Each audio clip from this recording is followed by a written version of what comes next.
Hello' guys, আপোনালোকৰ মাজলৈ নতুন এটা ৰেচিপি লৈ আহিলোঁ, চজিনা কাৰী। আহকচোন ৰেচিপিটো আৰম্ভ কৰোঁ। 4-5টামান আমি চজিনা ভালদৰে গুচাই ল'ম। তাৰে লগত সৰু এটা আলু আপোনালোকে গুচাই সৰু সৰুকৈ টুকুৰা কৰি দি দিব পাৰে।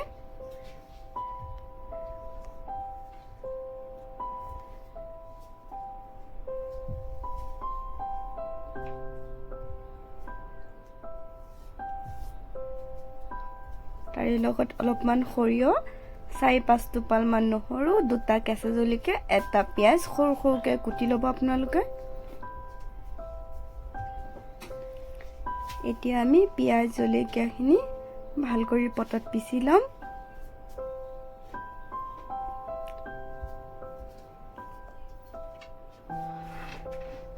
লগতে আপোনালোকে সৰিয়হখিনিও দি দিব। সৰিয়হখিনি আপোনালোকে ভালকৈ মিহিকৈ পিচি ল'ব।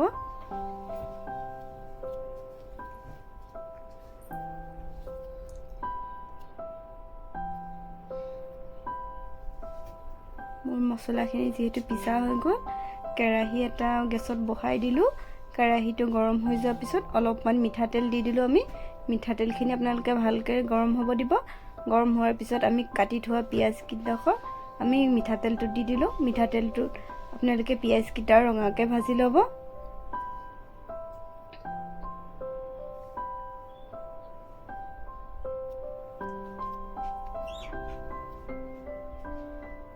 ৰঙা কৰি পিঁয়াজটো ভাজি ল'লে আঞ্জাটো সোৱাদ টেষ্টি হয়। এতিয়া আমি পিচি থোৱা মছলাখিনি পিঁয়াজখিনিত দি দিলোঁ। পিঁয়াজখিনিত দি পেলাই আমি ভালদৰে মছলাটো ভুনি ল'ম।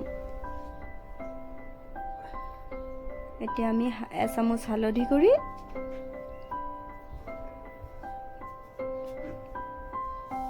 অলপমান নিমখ,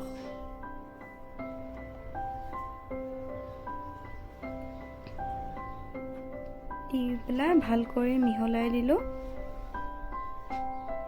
আপোনালোকে ভালকৈ লৰাই থাকিব যাতে তলত লাগি নধৰে। জুইটো চিমত দি ল'ব পাৰে। মছলাটো আপোনালোকে ভালকৈ ভুনি ল'ব যাতে কেঁচা কেঁচা গোন্ধটো মছলাৰ পৰা গুচি যায়। দেখিছেনে, মোৰ মছলাটো ভালদৰে ভুনি লৈছোঁ। আপোনালোকে চাব পাৰে যিটো মছলাৰ কেঁচা কেঁচা এইটো গুচি গ'ল।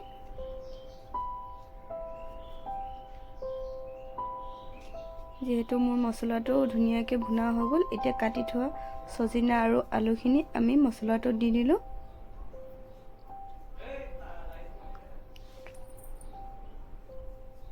এতিয়া আমি চজিনাকেইটা ভালদৰে লৰাই দিলোঁ।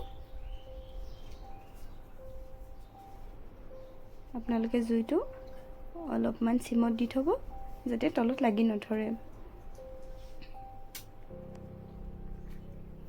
আপোনালোকে ভালকৈ লৰাই থাকিব।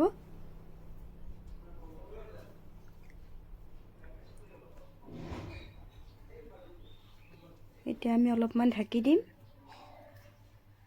জুইটো চিমত দি পেলাই আপোনালোকে 10 মিনিটমান ঢাকি দিব। দি পেলাই আকৌ এবাৰ লৰাই দিব।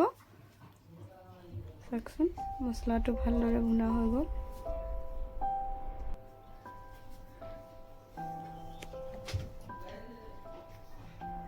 এতিয়া আমি পানী অকণমান দি দিছোঁ।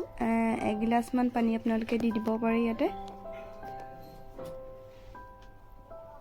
পানী বেছি নিদিব কাৰণ আঞ্জাটোত আমাক গ্ৰেভিটো ইমান বেছি নালাগে, যিহেতু আমি পানী কমাই দিম সেইটো কাৰণে।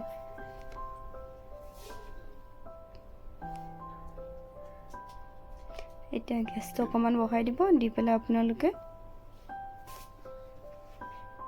10 মিনিটমানৰ কাৰণে থৈ দিব। মোৰ চজিনাটো ভালদৰে উতলি গৈছে যিহেতু, মই সৰু সৰুকৈ বিলাহী এটা কুটি ওপৰত দি দিম।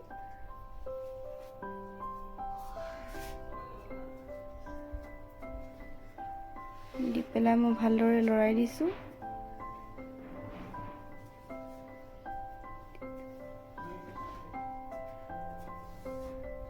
আকৌ এবাৰ ঢাকি দিলোঁ মই। ঢাকি দি আকৌ 10-15 মিনিটৰ কাৰণে জুইটো ইমান বেছিকৈ নিদি ঢাকি দিছোঁ। মোৰ আঞ্জাটো ৰেডি হৈ গ'ল। আপোনালোকে গ্ৰেভিটো যিমানখিনি আপোনালোকৰ প্ৰয়োজন হয় আপোনালোকে সিমানখিনি ৰাখিব পাৰে।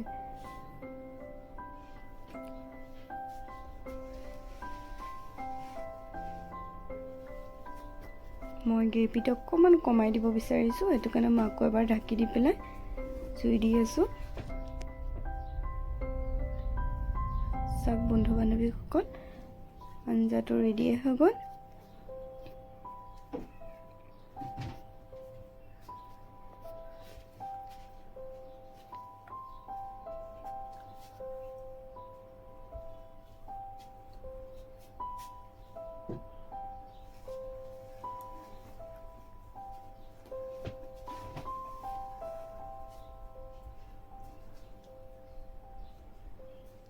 গ্ৰেভিটো যিমানখিনি প্ৰয়োজন হয় আপোনালোকৰ সিমানখিনিয়ে ৰাখিব। মোৰ আঞ্জাটো ৰেডি হৈ গ'ল। আপোনালোকে এবাৰ ঘৰত ট্ৰাই কৰি চাবচোন। ছজিনা আঞ্জা ভাতৰ লগতো খাব পাৰে, ৰুটিৰ লগতো খাব পাৰে। এবাৰ ট্ৰাই কৰি চাব পাৰে। ৰেচিপিটো ভাল লাগিলে আপোনালোকে সকলোৱে এবাৰ ঘৰত ট্ৰাই কৰি চাবচোন।